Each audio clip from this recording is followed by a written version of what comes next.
Okay, Bismillah ar-Rahman ar-Rahim. Alhamdulillahi wa kafa wa salatu wa salamun ala habib Mustafa wa ala alihi wa ashabihi wa ala man ittabal huda amma ba'd. Rabbi shrah li sadri wa yassir li amri wa hlul 'uqdatam min lisani yafqahu qawli. Subhanaka la ilma lana illa ma 'allamtana innaka antal alimul hakim. Allahumma 'allimna bima yanfa'una wa anfa'na bima 'allamtana wa zidna ilma. Assalamu alaikum wa rahmatullahi wa barakatuhu, dear viewers. And first of all, Jazakumullah khair for your participation in this Zakat Masterclass. And in this webinar, we'll be discussing all of those fundamental rulings related to Zakat that you need to know. So it's about mastering your basics. And the format of our webinar will be is that I'm only going to be discussing all of those essential principles. And for each principle, each discussion, I'm going to be giving you I'll be giving you an example, and I'll be giving you an example. I'll be giving you case studies and so on. Okay. So please bear with me, inshallah. So all this will be there.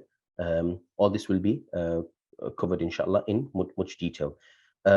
This is a copyright, so please, a kind request that none of our slides, and this is the case with all of our webinars that we delivered in the past, they're all copyright, please. So nobody's allowed to take anything, copy and paste any of our webs, any information from our slides without prior permission.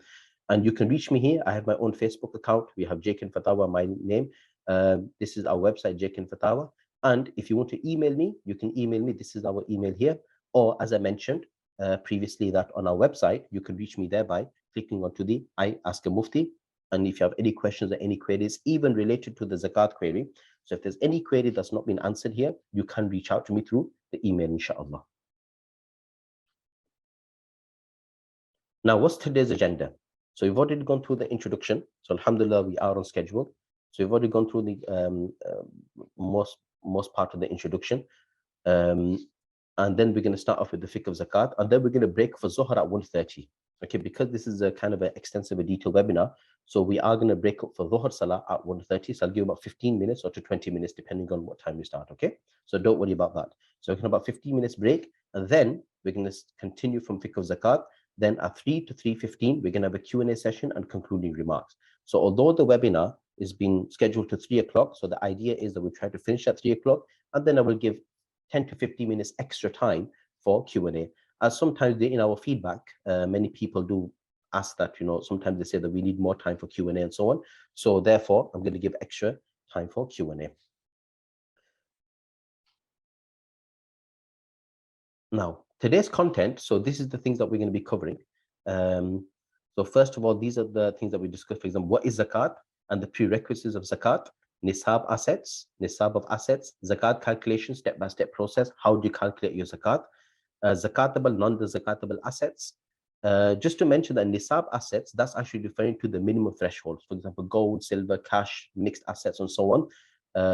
And again, we're going to talk about all of this, that how do we determine the threshold, nisab threshold of each of the assets, and how do we distinguish between zakatable and non-zakatable assets. Then you have trading stocks, business assets. Again, I'm only going to go through the basic principles, what you need to know. Liabilities, receivable debt and creditors. That's another things like, for example, mortgages. And a lot of people ask questions about committee.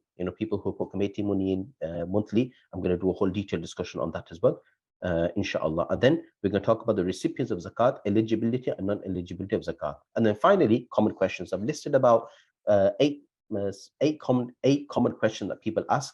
So I will go through each of them. And then after this, common questions, then we leave some room for Q&A. And by that time, we should have finished by 3 o'clock, inshallah. So, introduction. So let's first begin by zakat. What is zakat?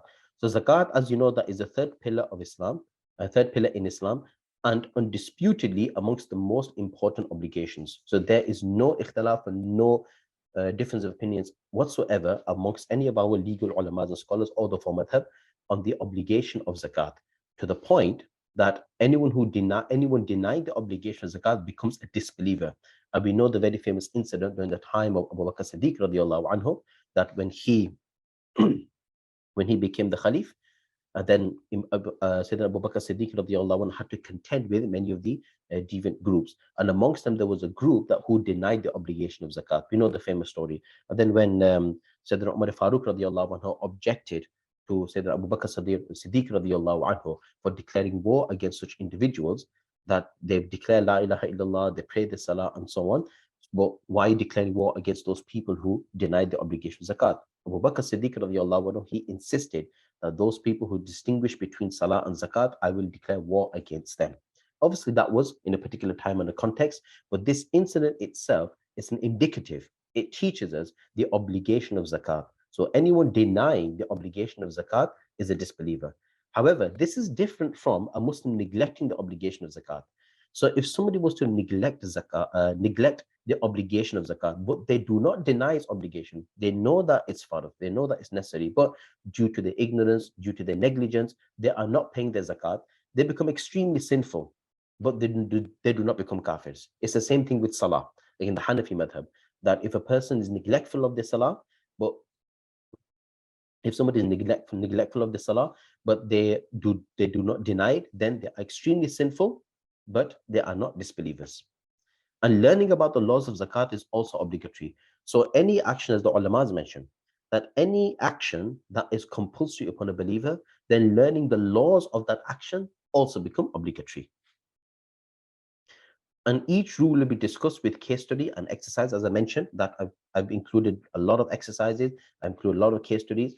What I had to do was, when I was preparing this webinar, I included a lot of case studies, but then I had to take a few out because of the consciousness of the time, because there's going to be a lot of discussion, back and forth discussion, as I mentioned, through the chat box. So in that way, it balances everything out. And just before we start, just like an acknowledgement, we wish to thank those JKN students who sponsored this webinar, and some of, mashallah, in fact, all of them are here. So a great jazakallah khair to those students who have sponsored this webinar, and may Allah subhanahu wa ta'ala barakah in their wealth and make this as a sadaqah jariyah for them. So just to be clear, that those of you who do sponsor any of our webinars, inshallah, this is going to be a sadaqah jariyah for you. That is guaranteed. So all those people who are benefiting from this, then inshallah, you will also receive a share of your reward. And knowledge itself seems to be the best sadaqah jariyah.